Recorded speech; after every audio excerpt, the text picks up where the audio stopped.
Hello dear students, तो आप सभी लोगों का हमारे चैनल में स्वागत है। और आज मैं इसकी कामना करती हूँ कि आप सभी लोग अच्छा ही कर रहे होंगे। तो जैसा कि आप सब लोग जानते ही हैं कि हमने शब्द रचना में उपसर्ग कर लिया था। आज हम आपका प्रत्यय पढ़ने वाले हैं, तो वीडियो आपको लास्ट तक ज़रूर देखना है, क्योंकि ये वीडियो आपका ज़्यादा टाइम नहीं लेगा, सिर्फ 15 मिनट लेगा आपका, ज़्यादा से ज़्यादा, और उससे ज़्यादा नहीं लेगा। तो आपको ये वीडियो अंत तक ज़रूर देखना है, क्योंकि अगर आपको प्रत्यय और उपसर्ग और समास ही समझ में नहीं आएगा तो आप हिंदी व्याकरण में आगे क्या करोगे। तो इसलिए आपको ये समझना बहुत ही ज़्यादा जो है आपके लिए महत्व रखता है। तो अब प्रत्यय का अगर मैं आपको प्रत्यय बताऊं तो आपने सफिक्स इंग्लिश में पढ़े ही होंगे, है ना, जो मूल शब्द जो है उसके बाद में लगते हैं। इतना आप लिख लो, अपने कहीं भी नोट्स बनाते हो, जो मूल शब्द के बाद में लगते हैं उन्हें हम प्रत्यय कहते हैं, और जो मूल शब्द के आगे से लगते हैं उन्हें हम उपसर्ग कहते हैं। मेन डेफिनेशन इनकी यही है। तो अब देखो, जिस देश के नागरिक बुद्धिमान, चित्रवान व शक्तिमान हो, उस देश की गरिमा को कौन भूल सकता है। नैतिक और सामाजिक उन्नति के लिए देशवासियों में मानवीय गुणों की उपस्थिति मूलभूत आवश्यकता है। बचपन से ही इन गुणों को विकसित करने का प्रयास करना चाहिए। तो ये मैंने एक गद्यांश पढ़ा था आपके लिए। अब इसमें शब्द देखो, नागरिक, बुद्धिमान, ये शब्द के पीछे अगर आप देखो एक उपसर्ग लगा है, प्रत्यय लगा है। और चित्रवान, शक्तिमान, गरिमा, नैतिक, सामाजिक, देशवासियों, मानवीय, उपस्थिति, बचपन और विकसित, बचपन और साथ ही साथ विकसित, ये सारे ही शब्द जो मैंने अभी पढ़े, ये सभी शब्द जो थे इनमें पीछे से आपका प्रत्यय लगा था। ठीक है, अब देखो प्रत्यय क्या होते हैं, ऐसे शब्द जो आगे से पीछे से लगते हैं। ठीक है, जैसे मैंने बताया नागरिक, तो नागरिक का जो मूल शब्द है वो है नागर, नगर, और नगर के साथ अगर आप एक जोड़ दो तो आपको मिल जाएगा नागरिक, है ना। नागरिक मिल गया, तो नागरिक से हम ये समझ रहे हैं जो उस नगर में रहने वाले निवासी हैं, है ना। उसके बाद बुद्धिमान, बुद्धि एक मूल शब्द है, बुद्धि के पीछे अगर मान जोड़ दो तो हमें मिल जाता है बुद्धिमान। ठीक है, इसी प्रकार बहुत सारे और भी शब्द हैं, वह शब्दांश जो किसी शब्द के अंत में जुड़कर नया शब्द बनाते हैं उन्हें प्रत्यय कहते हैं। ठीक है, जैसे ई, एक, इत और आई, आवट आदि। अब प्रत्ययों की विशेषता क्या होती है, कुछ विशेषताएं होती हैं। प्रत्यय शब्द के अंत में लगते हैं। ठीक है, प्रत्यय भी शब्द के अंत में लगते हैं और उपसर्ग शब्द के आगे से लगते हैं। ठीक है, ये शब्दांश होते हैं, इसलिए इनका प्रयोग स्वतंत्र रूप से नहीं किया जाता। शब्दांश यानी कि शब्दों के भी अंश। तो अगर आपको मैं दिखाऊं एक शब्द जो कि है पढ़ाई, तो पढ़ाई में मैंने क्या करा है, पढ़ प्लस आई।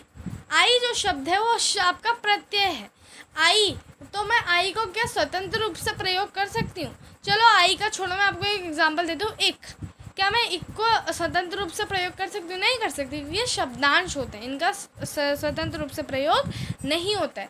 प्रत्यय शब्द के अंत में जुड़कर उसका अर्थ में परिवर्तन लाते हैं। यानी कि अगर मेरे पास एक शब्द है जैसे विकास, लेकिन अगर मैं विकसित कर दूं तो आपका शब्द में अंतर आ गया, यानी कि विकसित करना। ठीक है, तो अब हम लोग पढ़ेंगे कि प्रत्यय के भेद कितने होते हैं। प्रत्यय के प्रमुखतः आपके दो भेद होते हैं, जो कि है कृत प्रत्यय और साथ ही साथ आपका दूसरा प्रत्यय है वो है तद्धित प्रत्यय। अगर मैं कृत प्रत्यय की बात करूं, कृत प्रत्यय क्रिया के मूल रूप में जुड़कर सर्वनाम या संज्ञा का निर्माण करता है। ये मेन बात है जो आपको ध्यान रखनी है। ऐसा प्रत्यय जो क्रिया के मूल रूप में जुड़कर संज्ञा या सर्वनाम का निर्माण करता है उसको हम कृत प्रत्यय कहते हैं। सर्वनाम या संज्ञा, ये याद कर लो कि ये पीछे से ही जुड़ेगा, लेकिन संज्ञा या सर्वनाम का ही निर्माण करेगा। ठीक है, जैसे अगर मैं आपको एक एग्जांपल दूँ, कृत प्रत्यय के भी आपके 5 प्रकार होते हैं, हम उसको डिस्कस करेंगे। ठीक है, तो जैसे पढ़ प्लस आई, हमें क्या मिला, पढ़ाई मिला, है ना। मिल प्लस आप, मिलाप। अब आप सोचोगे मैम सर्वनाम और संज्ञा का है, तो अब मैं आपको बताऊंगी कि कृत प्रत्यय के कौन कौन से भेद होते हैं जिसमें ये सारी चीज़ें आती हैं। ठीक है, तो अब कृत प्रत्यय के प्रमुखतः आपके 5 भेद होते हैं। कृत प्रत्यय के भेद वैसे पूछे नहीं जाते, लेकिन आप जो है 8th क्लास के कोर्स में ये दिए जाते हैं, इसलिए मैं आपको ये बता दे रही हूँ। कृत प्रत्यय के 5 भेद होते हैं, जो कि है कृतवाचक कृत प्रत्यय, ठीक है, कर्मवाचक कृत प्रत्यय, करणवाचक कृत प्रत्यय, भाववाचक कृत प्रत्यय और क्रियावाचक कृत प्रत्यय, ठीक है। अब देखो कृतवाचक कृत प्रत्यय की अगर मैं बात करूं, जो कृत प्रत्यय कर्ता अर्थात क्रिया को करने वाले का ज्ञान कराते हैं, यानी कि कृत प्रत्यय, नाम से पता चलता है कृत यानी कि कर्ता, जो करता है आपका, है ना, तो करता है यानी कि जो काम कर रहा है, जो क्रिया कर रहा है ना, उसका ज्ञान कराते हैं हमें, इनको हम कृत प्रत्यय कहते हैं। जैसे अक्कड़, भुलक्कड़, यानी कि वो भुलक्कड़ है, यानी कि जो काम कर रहा है वो भुलक्कड़ आदमी है, उसका हमें बता रहे हैं, उसके बारे में हमें बता रहे हैं, है ना। नेक्स्ट होता है कर्मवाचक। कर्मवाचक जो है ऐसे कृत प्रत्यय जो कर्म के बारे में बता रहे हैं, जो कार्य है उसके बारे में बता रहे हैं। जैसे खिलौना, बच्चा खिलौने से खेलता है, किससे खेल रहा है, खिलौने से खेल रहा है ना। तो यहाँ पे आपका कर्मवाचक प्रत्यय ये कहता है। अब नेक्स्ट आता है करणवाचक। करण, अगर आपने कारक पढ़ा होगा, करण वगैरह, तो कारक से संबंध अभी हम इसका नहीं जोड़ते हैं।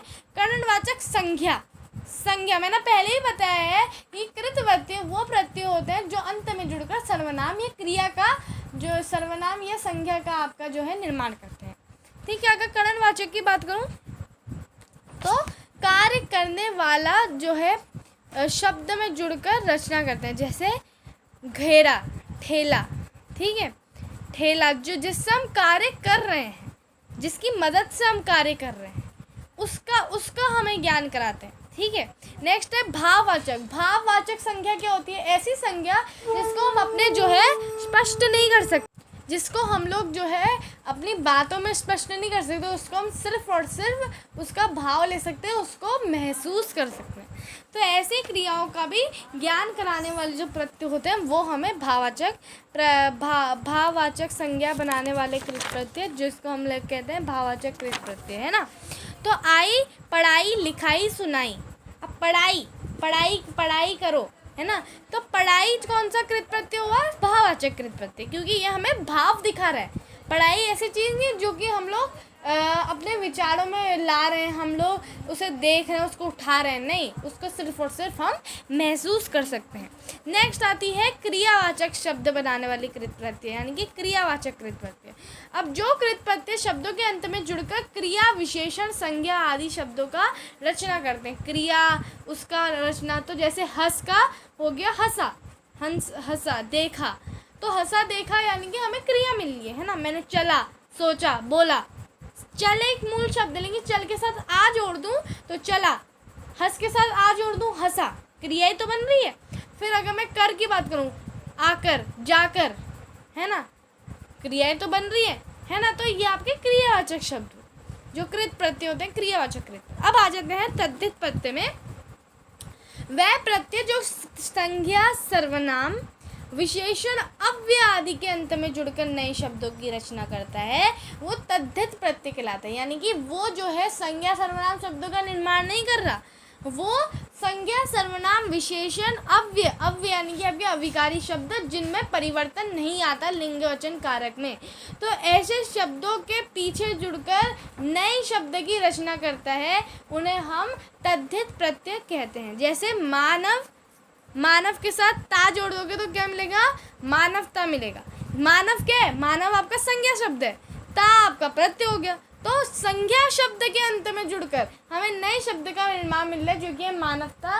तो इससे क्या हुआ, हमें ये पता चला कि ये जो है आपका तद्धित प्रत्यय है। अब नेक्स्ट देखो, नेक्स्ट है लघु। नेक्स्ट अगर मैं देखूं वो है लघु।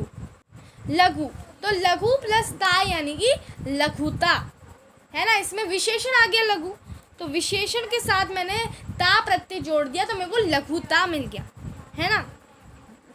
अब तद्धित प्रत्यय के भी 8 प्रकार होते हैं। कौन कौन से प्रकार, भाववाचक तद्धित प्रत्यय, कृतवाचक तद्धित प्रत्यय, संबंधवाचक तद्धित प्रत्यय, लघुतावाचक तद्धित प्रत्यय और कर्मवाचक तद्धित प्रत्यय और स्त्रीलिंग वाचक तद्धित प्रत्यय, बहुवचन तद्धित प्रत्यय। 8 भेद हैं, वैसे आते नहीं है लेकिन 8th कोर्स में दिए होते हैं, तो इसलिए मैं आपको एक्सप्लेन कर रही हूँ। अब देखो भाववाचक, अगेन भाववाचक, भाव यानी कि जिसको आप अपने विचारों या उठाकर स्पष्ट नहीं कर सकते, उसको आप सिर्फ और सिर्फ महसूस कर सकते हैं, है ना। जैसे आई, बुराई, भलाई, चतुराई, पंडिताई, है ना। तो ये आपके आई वाला जो है आपका तद्धित प्रत्यय इसमें लग गया। और बुरा, बुरा क्या है आपका, एक संज्ञा सर्वनाम विशेषण अव्यय में से एक चीज़ है ना।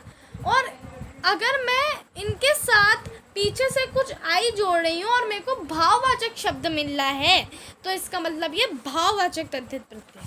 नेक्स्ट देखो कृतवाचक, कृतवाचक यानी कि ई। अब देखो सुखा, सूखी, दुखी, कृतवाचक या कृत यानी कि कर्ता, क्रिया करने वाला, कैसा है उसका फिर से देखो, जैसे वो दुखी है यानी कि वो जो कार्य करता है वो दुखी है ना। संबंध यानी कि जो संबंध रिलेट कर रहे हैं कि भाई क्या संबंध है इनका इनके साथ, है ना। तो संबंध में देखो आल का अगर मैं बात करूँ, ससुराल यानी कि ससुराल में मेरे ससुर जी हैं, ससुराल है, उससे संबंध आ रहा है। ससुर एक मूल शब्द है, लेकिन उसके साथ हमने आल जोड़े तो हमें ससुराल मिल गया, और ससुराल आपका संबंधवाचक है। आरा, अरा यानी कि मौसेरा, चचेरा, फुफेरा, है ना। यानी कि मौसा एक शब्द था, लेकिन मौसे के बेटा या बेटी को साथ अगर मेरे को बनाना है, संबंध बनाना है, तो मैंने मौसेरा कर दिया, चचेरा कर दिया, ये कर दिया। अब आते हैं लघुतावाचक में। तो लघुतावाचक ऐसे शब्द जैसे डिब्बा हो गया, जो मतलब लघुतावाचक का शब्द का अगर मैं अर्थ बताऊं, लघु यानी कि छोटा कर देना। जैसे डिब्बा, डिब्बा को हम लोग क्या कर सकते हैं, डिबिया। लोटा को लुटिया, खाट को खटिया, और डोर को डोरी, पहाड़ को पहाड़ी, है ना। तो छोटा कर दिया, है ना। अब हम लोग आते हैं कर्मवाचक में, यानी कि काम, वा, 10वां, 20वां, 32वां, है ना। अरा यानी कि इखरा, दोहरा, तेहरा, चौहरा, है ना। तो ये काम वाले से संबंधित होते हैं, ठीक है। गुणवाचक तद्धित प्रत्यय की बात करूं तो गुण बताते हैं, जो जैसे भूखा, बेचारा प्यासा है, भूखा है। क्रोधी, मोटा, बाजार, यानी कि गुण बता रहे हो। विशेषण, है ना, मैंने अभी भी बताया था, विशेषण अव्यय सर्वनाम या संज्ञा के अंत में जुड़कर नए शब्द की रचना करते हैं। स्त्रीलिंगवाचक में बात आऊँ तो लड़का का क्या हो जाएगा, लड़की हो जाएगा। धोबी का धोबिन हो जाएगा, है ना। तो स्त्रीलिंग तो आप सभी को आते ही होंगे, उसमें आप लोग अगर कुछ जोड़ दे रहे हो और स्त्रीलिंग शब्द बन जा रहा है, स्त्रीलिंगवाचक। उसके बाद बहुवचन तद्धित प्रत्यय में जैसे लड़का को हमने लड़के बना दिया, पत्ता को पत्ते बना दिया, वो तो बहुवचन से ही पता चल रहा है। और बहुवचन, वचन किस में आ गया, वचन आ गया अव्यय में, है ना। उसके बाद गुड़िया, गुड़ियाएँ, गुड़िया, बुढ़िया, बुढ़िया, है ना। चंद्र बिंदु लग जाता है, तो बेटी, बेटियाँ, है ना। तो ये आपका बहुवचन तद्धित प्रत्यय हो गया। तो dear student, thank you for watching. इसमें आपका ज़्यादा टाइम नहीं लगा, सिर्फ और सिर्फ 13 मिनट लगे हुए हैं आपको पूरा समझाने में। ये वीडियो को लाइक ज़रूर करो, क्योंकि प्रत्यय अच्छे से अब आपको समझ में आ जाएगा, ठीक है। Thank you for watching.